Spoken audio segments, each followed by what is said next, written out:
dalam proses transisi. Transisinya bagus. Jadi defense sama menyerangnya bagus. Terus kalau mau spesifik, Witan yang menurut saya selama ini macet. Waktu lawan Jordania tiba-tiba menemukan kualitas dirinya yang hebat lagi. Itu kalau kita bicara individu. Tapi Korea kan juga kita harus respect dalam konteks sepak bola itu harus respect bukan tim sembarangan. Dia kalau dalam konteks piala Olimpiade dia udah pernah perunggu ya 2012. Udah pernah masuk Olimpiade. Perunggu juara ketiga ya.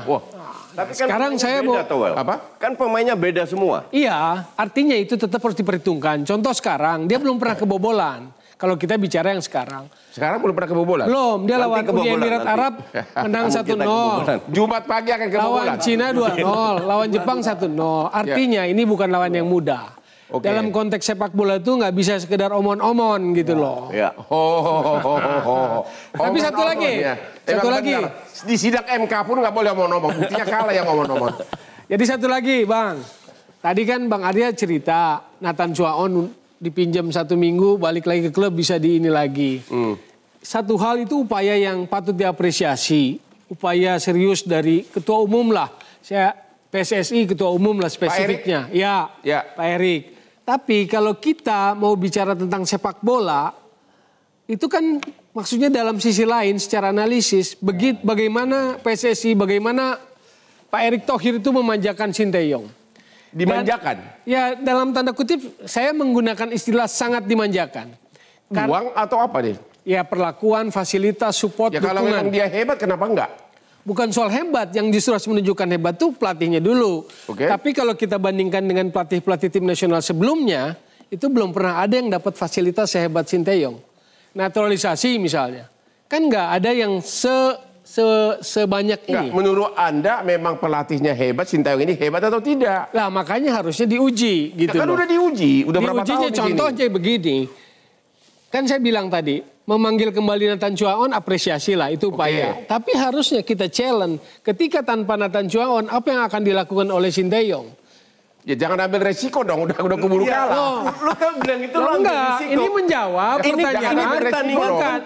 pertanyaan utama tadi Bang Hotman. Ini peran pelatih Sinteyong atau apa? Jadi sebetulnya ini kesempatan karena kalau dari segi target kan udah tercapai Bang. Perempat final. Nathan Tulus besok ini itu. Ini kan sebuah upaya yang dilakukan. Kalau seandainya apresiasi upayanya tidak berhasil seandainya Nathan kita sedang menguji kualitas Sinteyong. Kita mau lihat gitu. Kalau disuapin terus sama Erick Thohir enak betul Sinteyong gitu loh. Ya enggak lah. Enggak segampang itu. Emang lu kira dengan 11 Messi bisa jadi juara? Makanya dia dituntut. Dia bisa nggak maksimalkan pemain yang dibawa? Kan sudah. Kan ada Arkan Fikri, ada Justin Hubner. Bisa nggak dia memformulasikan? Sebetulnya kalau kita mau bicara secara sepak bola, kita mau lihat itu. Jadi tetap Anda merasa Pak Erik terlalu besar bayaran kepada Sinteyong gitu? Bayaran? Bayaran memang paling besar juga sih Bang. Nggak gini. Bahkan besok kalau menang pasti minta bonus lagi. Tanya di Bang Arya. Oh begitu? Oh pasti. Gini. Pelatih itu bisa memberikan sebuah prestasi jika dia diberikan amunisi untuk perang. Sekarang yang datang dari 13 hanya 4. Satunya cabut. Ya pasti ada upaya-upaya untuk mendatangkan. Seandainya Nathan tidak bisa datang. Saya yakin bisa. Seperti yang saya bilang, paling digeser ke depan, Komang yang menggantikan. Nah kalau soal memperbaiki pemain, gue nggak setuju juga. Karena semua pemain punya kualitas. Pelatih itu bukan tukang sulap. Ini yang selalu ada perbedaan pendapat atau thinking ya. Bahwa pelatih itu tukang sulap bisa membuat semua pemain jadi hebat. Ujung-ujungnya kan pemain yang berbuat. Gue ini mantan pelatih. Peran Sinteyong enggak. Target itu tercapai kan? Pasti. Tapi kan ada yang berhasil, kalau kita mau secara sepak bola mau mendalami, tes case besok. Cuma ini kan luar biasa. Kalau tes case Pak keburu kalah. Iya. Nggak bisa buat tes case. Kita mau menguji pelatihnya kan mau jawab. Bang Hotman mau jawab. Apa benar nggak peduli apa pelatihnya, yang penting menang kan? Iya. Cuman lu nggak bisa bilang test case. Dan gue yakin kalau nggak ada Nathan, tugas pelatih tim nasional apa Bang? Meraih prestasi. Oke Pak Haji Santoso. Meningkatkan kualitas juga. Pak Haji Santoso, halo. Iya. Apakah menurut Anda sebagai pelatih, Sintayong ini terlalu dimanjakan dengan berbagai fasilitas? Ya, kalau saya berbicara secara netral, menurut saya sah-sah saja menurut saya. Karena kita tahu sendiri Coach Sintayong juga mantan pelatih Piala Dunia. Jadi kenapa Coach Sintayong katanya Bung Towel dapat perlakuan istimewa, ya memang sesuai dengan kualitas mereka, gitu loh. Jadi menurut saya ya wajar-wajar saja. Karena itu tadi Coach Sintayong salah satu bisa menerima tawaran jadi pelatih timnas kita tentunya dengan beberapa persyaratan. Salah satunya yang mendatangkan pemain-pemain yang bagus karena Coach Sintayong tahu pasti player resource Indonesia. Jadi menurut saya itu hal-hal yang wajar saja, boleh-boleh saja asalkan pelatih wajar kalau dikasih bonus besar. Boleh tahu nggak Pak Arya Sinulinga kasih bocoran berapa sih gaji pelatih Sintayong sebulan? Bang, gini nggak apa-apa dong, itu kan bukan rahasia. Berapa kira-kira? Kan saya setuju, cobalah. Berapa gajinya? Ya? Coba kira-kira aja, secara kontrak berapa? Biar kita tahu. Nggak, gini Bang, kita jangan lihat masa kita dibongkar-bongkar gaji orang. Ya apa-apa, itu udah rahasia umum, atau gue yang ngomong. Coba dia pemain dunia, transfer segini, dibeli segini, itu udah bukan tahu rahasia. semua. Iya, Bang gini loh. Kan tujuan kita Bang, soal tadi kan... Lu bilang, jawab dulu, lu tahu atau enggak? Ya tahu lah. Tahu.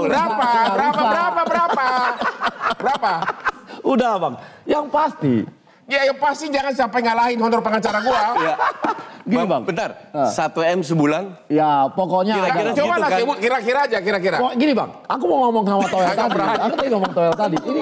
Ini Bang, ini bukan soal, tadi kan Toel bilang bahwa ini kan bukan soal fasilitas itu kan bukan soal gaji dan sebagainya, itu nomor iya 2 dong, lah. perlu dong. Enggak Bang, tapi yang bagaimana tadi kan disampaikan bahwa ini Nathan udah pergi, diambil lagi, diupayakan. Itu fine kan? Oke. Fine. Karena gini, bagi Pak Ketum itu, ini kan bukan soal wah nanti kalau dikasih ke STW bagus-bagus pemain nanti STW naik, bukan soal itu.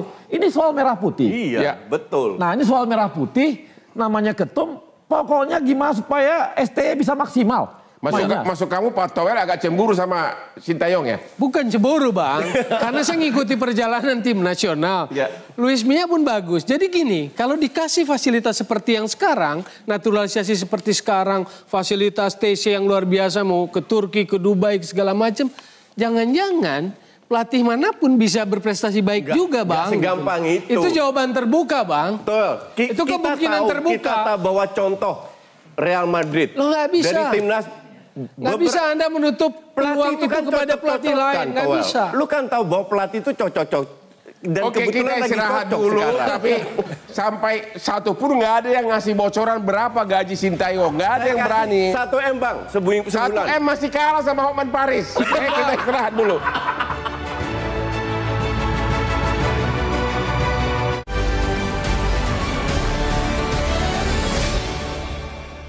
Dipersembahkan oleh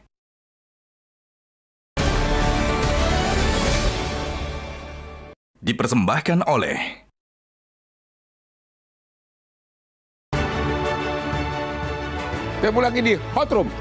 Christian Gonzalez, salah satu pemain bola mantan naturalisasi. Apa prediksi saudara atas pertandingan nanti tim Indonesia lawan Korea Selatan? Kira-kira berapa kosong? Kalau kita main seperti tadi Abang bilang lawan Jordania ya. Karena kemarin semua disiplin kerja keras semua. Anda yakin bisa menang? Ya saya yakin. Gitu. Saya seorang pemain bola harus selalu pikir positif. Saya pikir 1-0. 1-0? Ya 1-0. Hehe, 1-0. Kalau 1-0 nanti gajinya Sintayong makin tinggi, Towel marah. Jangan bilang gitu. Bang, Christian Gonzalez aja jadi pelatih. Bagus kalau naturalisasi. Soalnya dia nggak mau Sintayong dapat Lamborghini kayak gua. Pak Arya Sinulinga, apa harapannya nanti? Gini Bang, aku sedikit ya Bang. Tadi kan Abang kita belum jawab juga mengenai sampai kapan naturalisasi, berapa banyak, dan sebagainya. Ini perlu karena kita kan temanya ini juga Bang. Saya mau beritahu Bang, kita U17 itu Bang tiap tahun Piala Dunia. Berarti tiap tahun kita butuh 25 pemain minimal. Artinya tiap tahun 25 regenerasi nih Bang. Sementara U20 itu tiap 2 tahun.